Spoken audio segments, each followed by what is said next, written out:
Welcome to the Valve Studio for June 27th, 2017. What we got on the bench here is a Lord Valve Napper amp, and I'll tell you why. Let me grab up the camera and we'll start.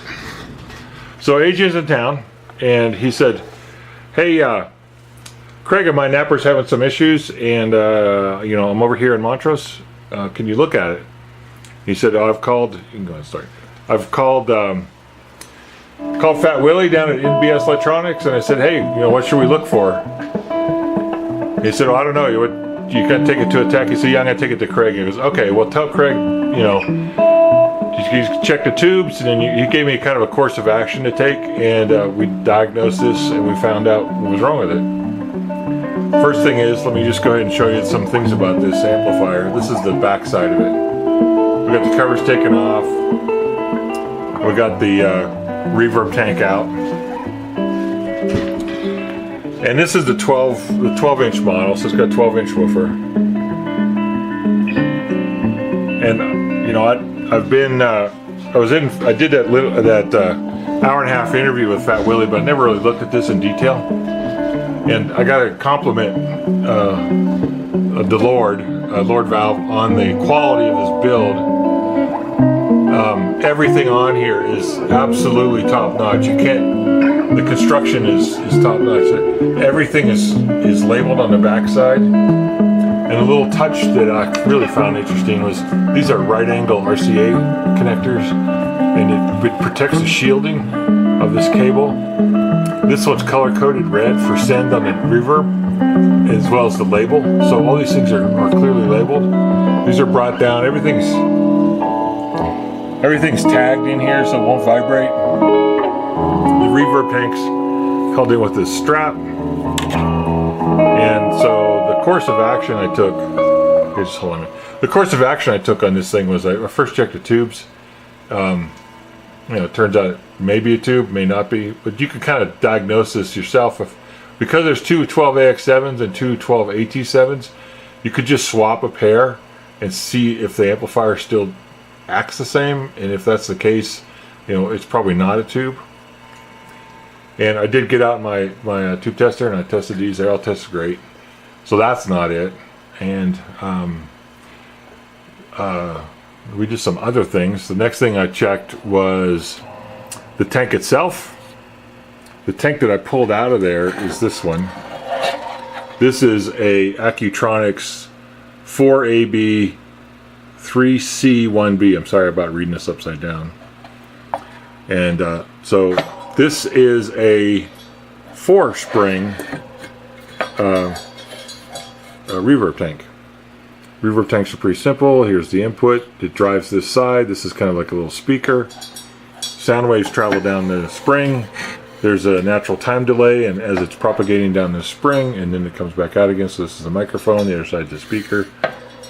This is kind of a weighted coupler right here to give it a little bit more bounce it gives it some initial delay in the decay, basically in the signal strength. So I don't have one of these here, this exact model, but I do have this one over here. Now this was I bought this one for AJ's amp build. This is a 16-inch reverb tank, just like this one. This one's from a company called Mod. So there's basically Accutronics and Mod. This Mod number is 9AB3C1B. So I didn't remember what the difference was, but I stopped this one. So I went over to where I got it, which was Antique Electronics Supply there in Tempe, Arizona. And they got a whole section on how to explain what those part numbers mean. But basically these are the same, it's just that this one has 4 springs, and this one has 6. This one's got 6, this one's got 4. The impedance match is a slight difference. This one presents a 8 ohm load to the output transformer. Reverb's circuits are basically a small Class A amplifier with an output transformer. It's driven by this AT7 in a parallel configuration, and then this 12AX7 over here is the the preamp for the return signal that comes back in. So this all drives it. This particular tank has presents to the output transfer 8 ohms, and this one over here presents 10 ohms. So the mismatch is slight, but the fact that there's 3 springs here gives it a distinct difference. And when I plug this in, AJ says, "Hey, that's reverb tank sounds great."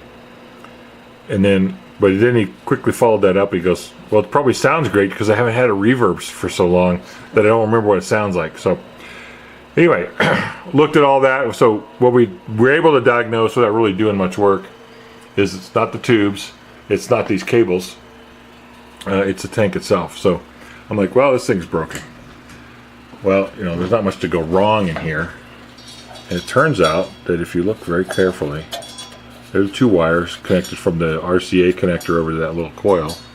And then over on this end, same thing, 2 wires connected over. But look, this one here has broken free.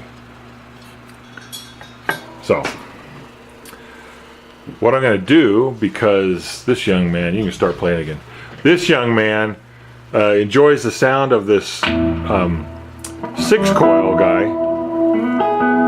We'll give him an option. He can take either one he wants, and he can decide which one he wants to. If this is too much reverb, he likes the sound, we'll just leave it in there. It's not going to hurt anything. It's a pretty good match from that perspective.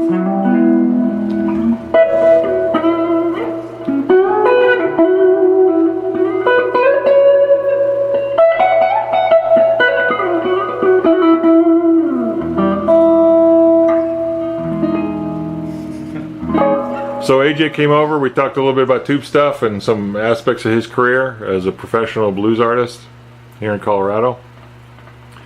AJ got a new ride today. It's going to be really reliable, and it's going to haul him around for at least 10 years without any kind of flaws or any kind of problems. Okay. And it has plenty of room in the back for amps and guitars and whatever else he needs while he's out gigging as a professional. So I'm going to wrap it up here. Thanks for watching. This is the Valve Studio for June 27th, 2017. AJ is going to play us out.